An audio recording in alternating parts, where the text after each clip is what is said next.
Kali ini saya akan membahas tentang perkembangan perpustakaan di dunia dan bagaimana perkembangan perpustakaan di Indonesia. Pada video ini saya akan menjelaskan secara ringkas terkait perkembangannya tersebut.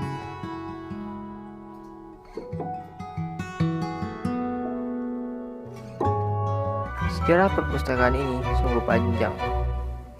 Perpustakaan lahir seiring tumbuhnya peradaban manusia, terutamanya baca tulis.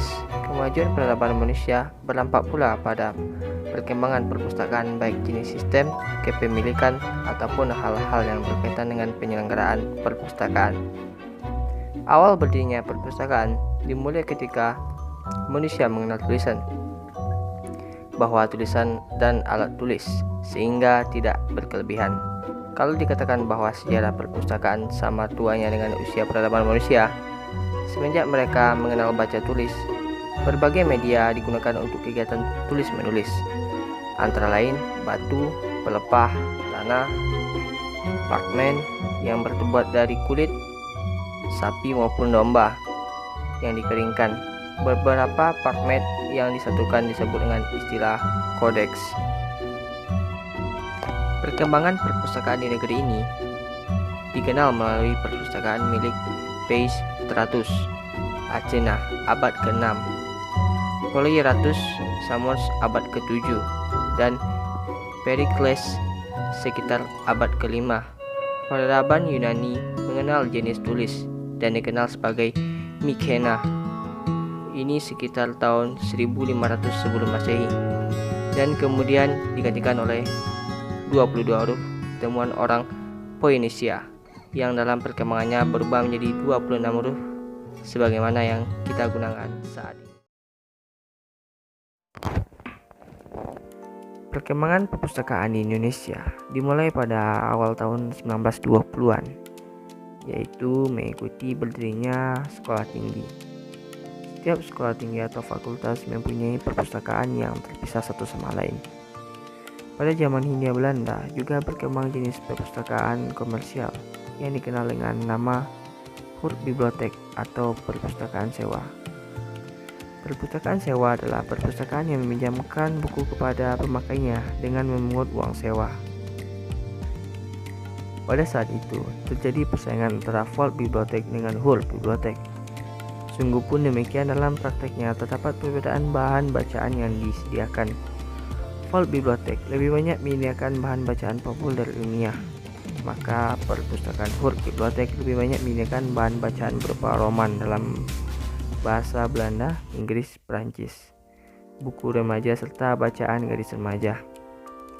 Di samping penyewaan buku terdapat penyewaan naskah, misalnya penulis Muhammad Bakir pada tahun 1897 mengelola perpustakaan sewaan di Pencongan, Jakarta. Jenis sewa naskah juga dijumpai di Palembang dan Banjarmasin. Naskah disewakan pada umumnya dengan biaya tertentu, dengan disertai permohonan kepada pembacanya supaya menangani naskah dengan baik. Di samping perpustakaan yang didirikan oleh pemerintah Hindia Belanda, sebenarnya tercatat juga perpustakaan yang didirikan oleh orang Indonesia. Pihak Keraton Mangkunegoro mendirikan perpustakaan di keraton, sedangkan Keraton Yogyakarta mendirikan Radio Pusoko. Sebagai besar koleksinya adalah naskah kuno. Koleksi perpustakaan ini tidak dipinjamkan, namun boleh dibaca di tempat. Pada masa penjajahan Jepang, hampir tidak ada perkembangan perpustakaan yang berarti. Jepang hanya mengamankan beberapa gedung penting di antara Batavia Genotschap dan Kulturwetenschapin. Selama pendudukan Jepang, Open Bar Legend ditutup. Volksbibliothek dijarah oleh rakyat dan lenyap dari permukaan bumi. Karena pengamanan yang kuat pada gedung Batavia Genotschap dan Kulturwetenschapin, maka koleksi perpustakaan ini dipertahankan dan merupakan cikal bakal dari perpustakaan nasional. Perkembangan pada kemerdekaan mungkin dimulai dari tahun 1950-an yang ditandai dengan berdirinya perpustakaan baru pada tanggal 25 Agustus 1950. Berdirinya perpustakaan Yayasan Bung Hatta dengan koleksi yang menerbitkan kepada pengelola ilmu pengetahuan dan kebudayaan Indonesia.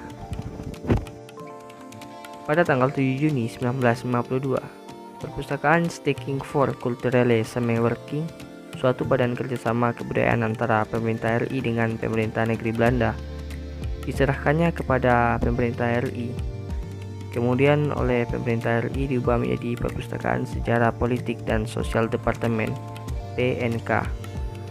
Dalam rangka usaha melakukan pemberantasan buta huruf di seluruh pelosok tanah air, telah didirikannya perpustakaan rakyat yang bertugas membantu usaha Jawatan Pendidikan Masyarakat melakukan usaha pemberantasan buta huruf tersebut.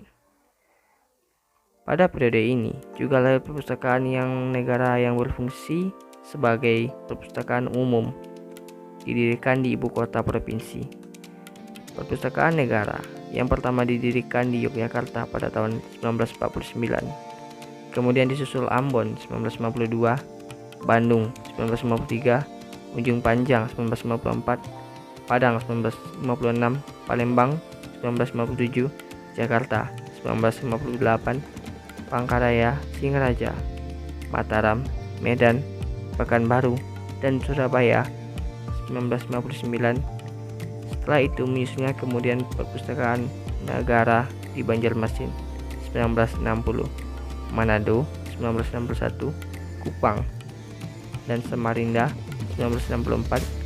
Perpustakaan negara ini dikembangkan secara lintas internasional oleh 3 instansi, yaitu Biro Perpustakaan Departemen PNK dan Pembina secara teknis perwakilan Departemen PNK yang membina secara administratif, dan pemerintah daerah tingkat provinsi yang memberikan fasilitas.